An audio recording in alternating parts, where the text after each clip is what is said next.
அஸ்ஸலாமு அலைக்கும் வரஹ்மத்துல்லாஹி வபரகாத்துஹு. அல்ஹம்துலில்லாஹி ரப்பில் ஆலமீன்.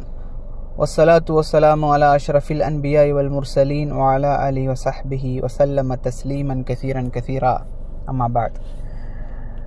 எல்லாம் வல்ல அல்லாஹ்வின் நல்லடியார்களே, ரமலானுடைய 14வது நாள் இன்று சான்றோர் பாடசாலையினுடைய 14வது வகுப்பிலே உங்கள் அனைவரையும் எம்புவாழ் தமிழ் சொந்தங்களை சந்திப்பதில் பெரும் மகிழ்ச்சியும் அல்லாஹ்வுக்கு நன்றி செலுத்தியவனாக, துன்யாதாரியின் முடிவு என்ற தலைப்பின் கீழ் இப்ராஹிம் இப்னு ஈசா அல் யஷ்குரி ரஹிமஹுல்லா அவர்கள் சொல்கிறாங்க, இமாம் ஹசன் அல் பஸ்ரி ரஹிமஹுல்லா அவர்களுக்கு முன்னால் துன்யாதாரிகளை பற்றி கூறப்பட்டால் அவங்க சொல்லுவாங்க, அல்லாஹ்வின் மீது ஆணையாக உலகம் அவனுக்கு தங்கவில்லை, அவனும் அதற்கு தங்கவில்லை, அவன் அதனுடைய சிரமத்திலிருந்தும் அதனுடைய தீமையிலிருந்தும் அதனுடைய விசாரணையிலிருந்தும் தப்பிக்கவில்லை, அதிலிருந்து அவன் ஒரு துண்டு துணியில்தான் வெளியேற்றப்பட்டான் அப்படின்னு. இப்போ கருத்து என்ன இதனுடைய அப்படின்னு சொன்னால், இவ்வுலக இன்பங்களையோ சுகங்களையும் அடைவதற்காக தன்னுடைய வாழ்நாளை முழுக்க செலவு செய்த ஒருவனுடைய உண்மை நிலை என்ன அப்படிங்கிறது. உலக முன்னேற்றம் தான் அவனுடைய குறிக்கோள் அப்படின்னு வாழ்ந்தவர்களுடைய முடிவு தான் என்ன? இந்த உலகத்தில் பெயரும் புகழும் தான் தனது லட்சியம் என இருந்தவருடைய கதி என்ன? உலகத்தினுடைய விஷயங்களையும் அதனுடைய செல்வங்களையும் அதிகம் பிரியம் கொண்டவராக இருந்தார். தங்கம், வெள்ளி, சொத்து, சுகம், தோட்டம், துறவுகள் இவைதான் எல்லாம் அவருடைய நினைப்பாக இருந்தது. அப்படி நினைத்தவருடைய முடிவு தான் என்ன? இவர்களுடைய இம்மைக்கான மறுமையை மறந்தார்கள், மறுமையை புறக்கணித்தாங்க, மறுமையை அலட்சியம் செய்தார்கள், மறுமையை மறுத்தார்கள்.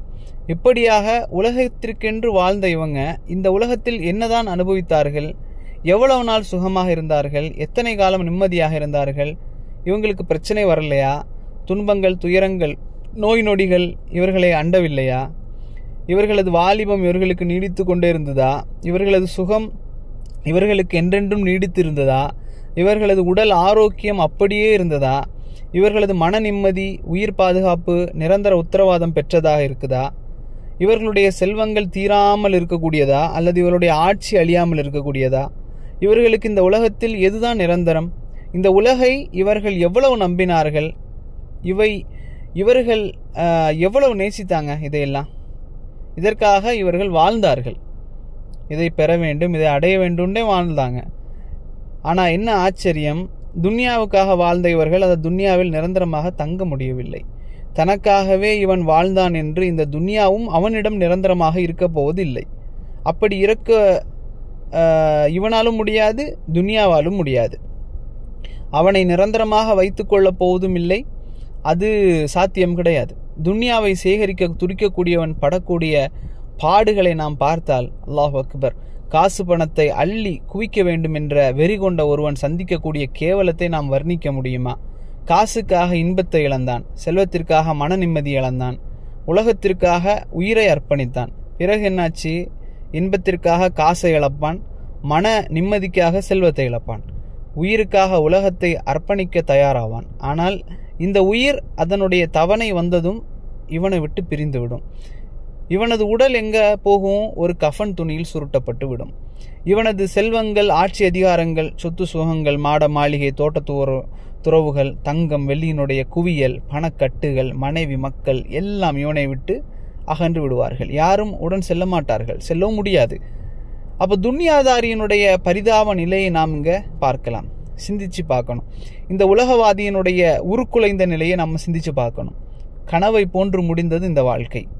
இப்போது யதார்த்தத்தை அவன் சந்திக்கப் போகின்றான், நிரந்தரத்தை அவன் காணப்போகின்றான், மலக்குமார்களை காணப்போகின்றான், சொர்க்கம் நரகத்தை அவன் காணப்போகின்றான், அதனுடைய கேள்வி கணக்குகளை காணப்போகின்றான், மறுமையை காணப்போகின்றான், முடிவில்லா வாழ்நாளை அவன் பார்க்க போகின்றான். கனவினுடைய இன்பங்களை கண்டு ஏமாந்தவன் இந்த கனவுடைய கனவு கண்டு அதை பற்றி நாம் இதில் தான் வாழ்கிறோன்னு ஏமாந்தவன் இருக்கானே, அதே போன்றவனுடைய ஒரு நிலை தான் என்ன? இந்த துன்யாதாரினுடைய நிலை. லா ஹவ்ல வலா குவத்த இல்லா பில்லா. யா அல்லாஹ், நீதான் எங்களை ரட்சிக்க வேண்டும், நீதான் எங்களுக்கு உதவி செய்ய வேண்டும்.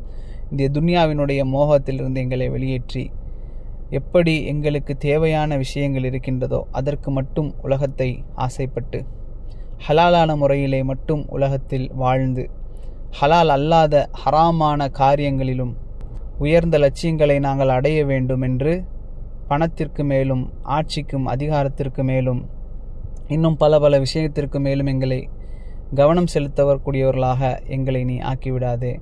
யா அல்லாஹ், மறுமையை நேசிக்கக்கூடியவர்களாக, மறுமையை எதிர்பார்த்து வாழக்கூடியவர்களாக எங்களை நீ ஆக்கி வைப்பாயாக. ஹதா மா இந்தி வல் இல்மு இந்தல்லாஹ் வ கூலு கௌலி ஹதா வஸ்தக்ஃபிருல்லாஹி வ லக்கும். அஸ்ஸலாமு அலைக்கும் வரஹ்மத்துல்லாஹி வபரகாத்துஹு.